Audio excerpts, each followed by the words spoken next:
Hello everyone, আসসালামু আলাইকুম। উর্মি কিচেনে আপনাদেরকে স্বাগতম। আজকে আমি রান্না করে দেখাবো চিংড়ি মাছ দিয়ে আর দুন্দুল দিয়ে কিভাবে খুব সহজে রান্না করতে হয়। আপনারা স্ক্রিনে দেখে বুঝতে পারছেন রান্নাটা কত সুন্দর আর মজা হয়েছে। তো চলুন দেখে নিই আজকের রান্না। তো এজন্য আমি চুলায় একটা ফ্রাই প্যান বসিয়ে দিয়েছি।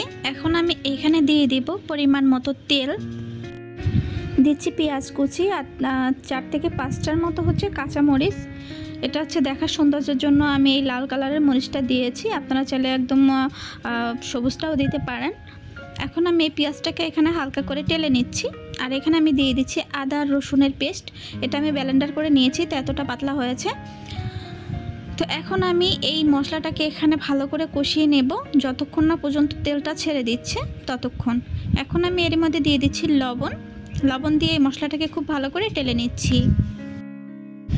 টেলে নেওয়া হয়ে গেছে। এখন এর মধ্যে দিয়ে দিচ্ছি আমি হাফ কাপের মতো পানি। এখানে আমি গুঁড়া মশলাটা ব্যবহার করব, এজন্য এখানে পানি দিয়েছি যাতে মশলাটা পুড়ে না যায় এজন্য।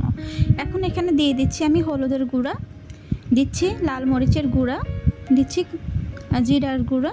এই মশলাটাকে আমি এখানে খুব ভালো করে এখন কষিয়ে নিচ্ছি।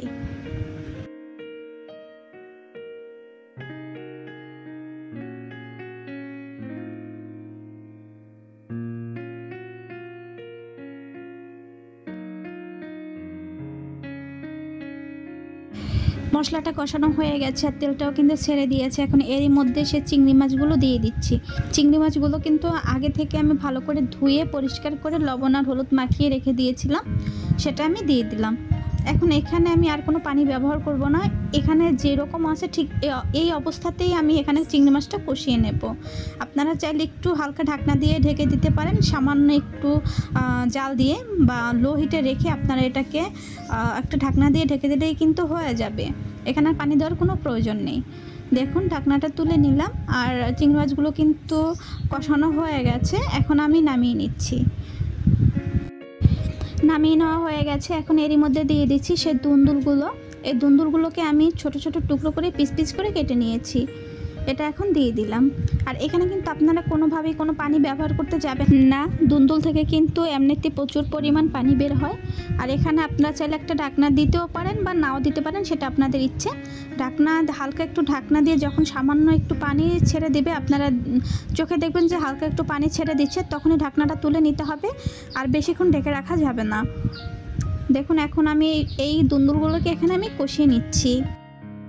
দেখুন আমি কিন্তু এখানে দুন্দুলটা কষিয়ে নিয়েছি আর তেলটাও ছেড়ে দিয়েছে। এখন এরই মধ্যে আমি পরিমাণ মতো পানি দিয়ে দিচ্ছি, প্রায় 1 থেকে 1.5 কাপের মতো পানি দিলেই হবে। দুন্দুলে কিন্তু বেশি পানি দেওয়ার প্রয়োজন নেই। দেখুন পানিটা আমি দিয়ে দিয়েছি। এখন একটা ঢাকনা দিয়ে ঢেকে দিচ্ছি বলক ওঠা পর্যন্ত। দেখুন বলক উঠে গেছে। এখন এর মধ্যে সে চিংড়ি মাছগুলো আমি দিয়ে দিলাম। এখন না ঢাকনা দেওয়ার কোনো প্রয়োজন নেই।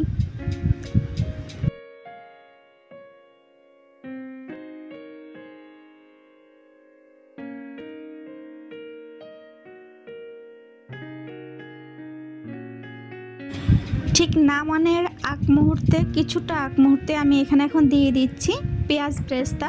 এই পেঁয়াজটাকে আমি আগে থেকে ব্রেস্তা করে রেখেছিলাম, সেটা দিয়ে দিচ্ছি।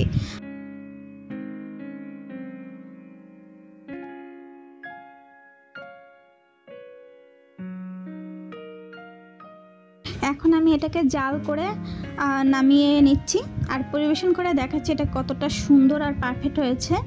আর খেতেও কিন্তু দারুণ হয়েছে বন্ধুরা। তো দেখুন আপনারা দেখে বুঝতে পারছেন এটা কতটা লোভনীয় হয়েছে। তো আমার ভিডিওটি আজকে এ পর্যন্তই। আমার এই ভিডিওটি যদি আপনাদের ভালো লাগে অবশ্যই লাইক কমেন্ট শেয়ার করতে ভুলবেন না। তো সবাই ভালো থাকবেন, সুস্থ থাকবেন। আল্লাহ হাফিজ।